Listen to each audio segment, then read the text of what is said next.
Good evening, Clarice. Yeah, so just before we get into the meat of the matter, the main subject that is the great Jodie Foster, during my little investigation into these fascinating facts that I do for you guys out there, I actually found out one of those kind of Mandela effect things. Now, everyone, when they quote the great Sir Anthony Hopkins, from The Silence of the Lambs, co-starring the great Jodie Foster, everyone always goes to that line and they always say, hello, Clarice. Hello, Clarice. That's wrong. He actually says that in Hannibal, the sequel. He says it to Juliet, who took over from Jodie Foster to play Clarice Starling. Now, yeah, in that first movie, he actually says, good evening, Clarice. So, yeah, there's a little fact bomb for you there, just to start you off before we get into the main subject of this video. But yeah, even before I get into 10 fascinating facts, I'm giving you other little known facts. So there you go, there's one on me. But yes, today we are talking about the brilliant, the amazing, the superstar that is Jodie Foster, one of my favourite actresses of all time. It's very rare that I watch a movie with Jodie Foster in that I actually go, do you know what, that's a bad performance. Because she never does one. She never does it. She always brings her A game, which is just great, which is what you want from an actor. She's amazing. She's brilliant. She is credible. Here are 10 fascinating facts about Jodie Foster. This guy is killer, and I just want to work with him. I just love the kind of mixing of all the intellectual stuff and the socio-political commentary stuff. Number 10. Now, throughout this video, you may see me looking down. I have my handy notes here that I like to keep with me because it's very hard to memorise all this stuff. Number 10. She was born Alicia Christian Foster. So, yeah, her real name isn't Jodie. The name Jodie was actually a nickname given to her by her older siblings, which is... It's just weird, isn't it? It's weird to think that Jodie Foster's not a real name. A lot of these actors and actresses, they use stage names. A lot of them, they do go with nicknames like Jodie has here. Jodie was called Jodie for absolutely no reason whatsoever. It was just a nickname and it stuck. And when she got into acting, she decided to keep it. And yeah, here we have Jodie Foster. I like my men at my feet. What are you doing here, Tallulah? I brought you a message. So what's wrong with Western Union? I thought maybe you'd like the company. Come on, and I'll buy you a drink. Where? How about Fat Sam's? Fat Sam's. But won't he be there? He sure will. Number 9. She's never taken an acting class. Neither have I, but I'm a very bad actor. But yeah, Jodie Foster, absolutely brilliant. She first appeared in a few commercials when she was a child, which a lot of these child actors do. They start off in commercials. And then she appeared in Mayberry, RFD, I got that completely wrong, in 1968. And yeah, so from there, her career just very much skyrocketed. Her mum, who was also her manager at the time, was always with her, helping her out and making her better and bringing us the Jodie Foster that we all know and love today. She couldn't have reached up there by herself. She's not tall enough. Somebody has her. That's quite an assumption, Miss Pratt. But how else could her stuff disappear? Can you think of another way? I have to talk to the captain. I can ask him, ma'am, but I can't guarantee that he'll see you. People do things to little girls, sick things. You know that. I need to talk to the captain. Number 8. She received her first Oscar nomination at the age of 13. 13! That's right. She was a prostitute in Martin Scorsese's Taxi Driver. She was 12 years old at the time. But yeah, she put in such an absolutely brilliant performance that she went on to be nominated for Best Supporting Actress. She didn't win that year. She didn't win, but just to be included in that, just to be nominated at 13 is an absolutely amazing feat. You looking for some action? Yeah. You see that guy over there? Yeah. All right. You go talk to him. His name is Matthew. I'll be over there waiting for you. Okay. I went to Chinatown. Number 7. Now, this is a really weird one. Like, I read this and I kind of remember sort of hearing about it a long time ago, but to actually read it back, it's just insane. It really is. While she was at college, she was at the centre of a worldwide scandal. During her freshman year at Yale, John Hinckley was obsessed with her. He was a stalker. He just wanted to get her attention in any way possible. And the best way for him that he thought that he could do that was by shooting then President Ronald Reagan.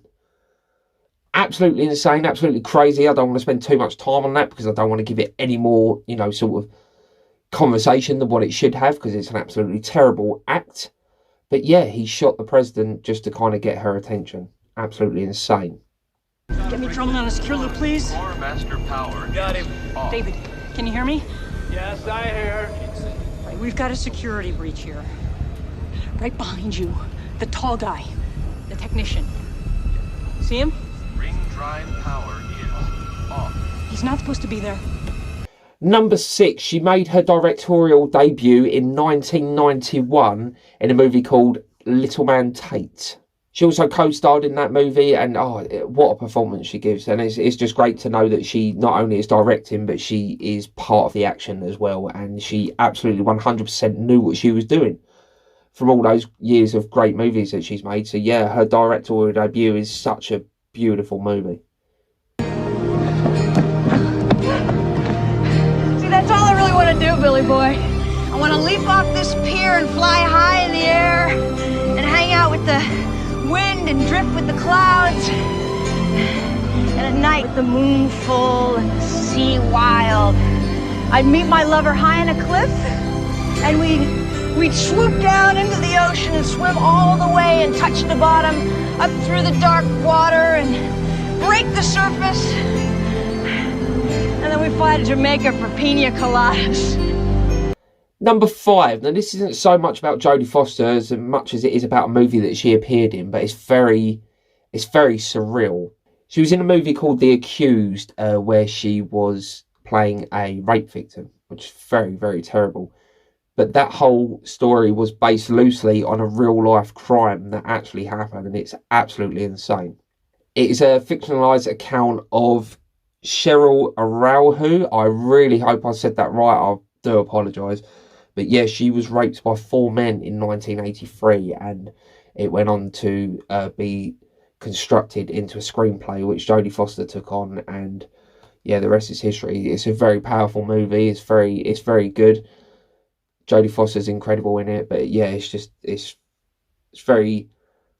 gets to you knowing that it's based on a real story, especially one as sickening as this. You double-crossing bitch, you sold me out.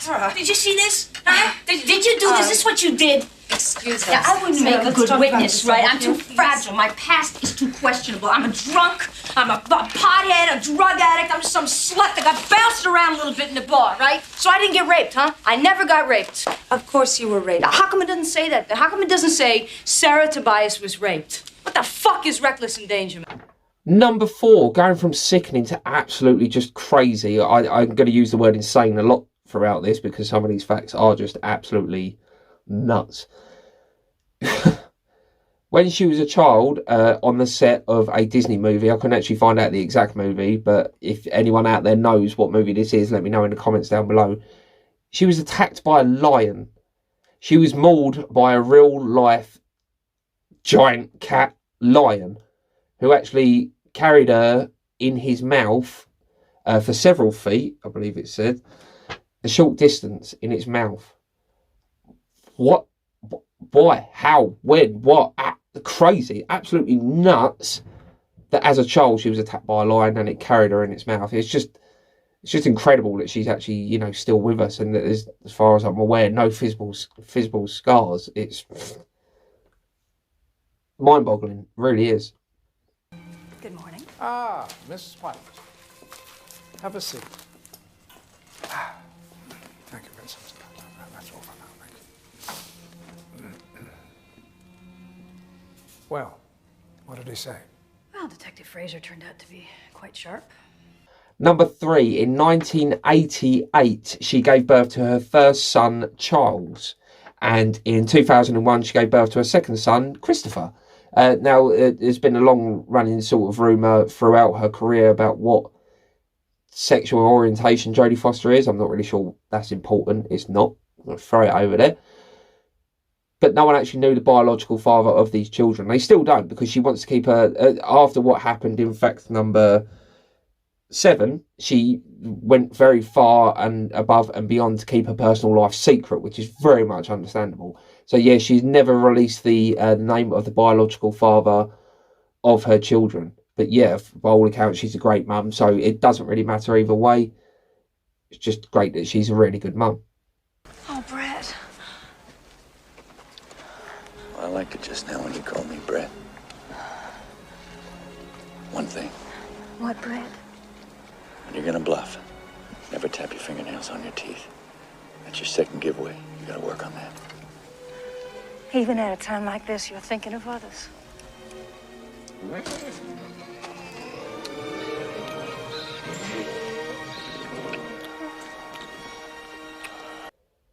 Number 2, going back to that incredible Silence of the Lambs movie, during the first scene between Hannibal and Clarice Starling, Sir Anthony Hopkins improvised his mocking of Starling's accent. Jodie actually felt personally attacked by this because he did it off the cuff. It wasn't in the script. He wasn't supposed to do it, but he got into character and he felt it was right at that moment. But yeah, the reaction you see on her face is real because she didn't know it was coming. She actually she got very much into character and thought it was a personal sort of attack. Later on, she spoke to Anthony Hopkins and she said, look, she said thank you for that because it brought out a much better performance from her going that sort of deep. So yeah, she did put him to one side and thank him. There was no animosity whatsoever. They did remain friends. But yeah, that's just insane that he sort of threw that out there and she didn't break character at all. She just carried on. She kept at the job at hand, and that's Oscar worthy. It really is. Good nutrition's giving you some length of bone, but you're not more than one generation from poor white trash, are you, Agent Starling? And that accent you've tried so desperately to shed, pure West Virginia. What does your father do? Is he a coal miner? Does he stink of the land? You know how quickly the boys found you, all those tedious, sticky fumblings in the backseats of cars, while you could only dream of getting out, getting anywhere, getting all the way to the end.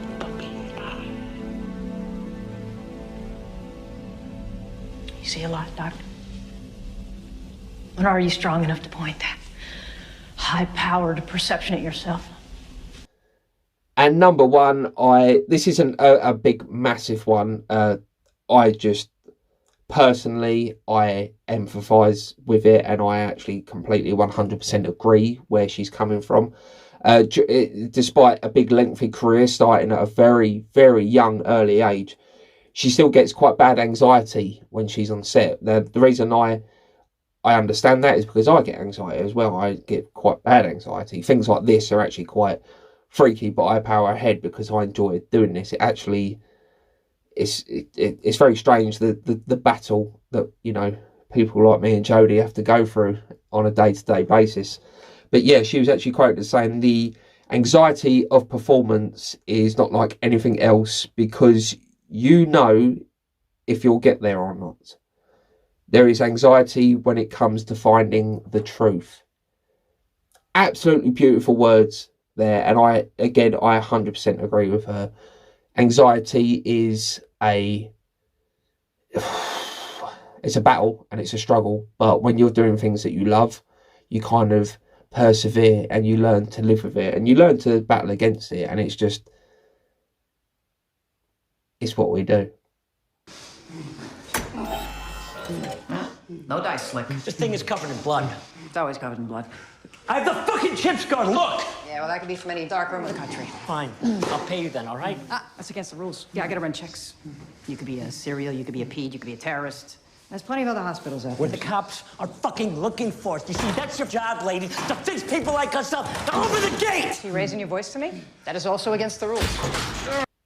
But yes, there you have it, 10 fascinating facts about the one and only Jodie Foster. I really enjoyed finding out these facts, especially that little one about Silence of the Lambs. Them sort of things always get me. They always make this much more fun. If you enjoyed this video, feel free to like and subscribe to my channel. And yeah, let me know in the comments down below if I've missed any out, if there's any other Jodie Foster facts that you love and that you want to spread the word about. But yeah, thank you very much for watching and I'll speak to you soon. Goodbye.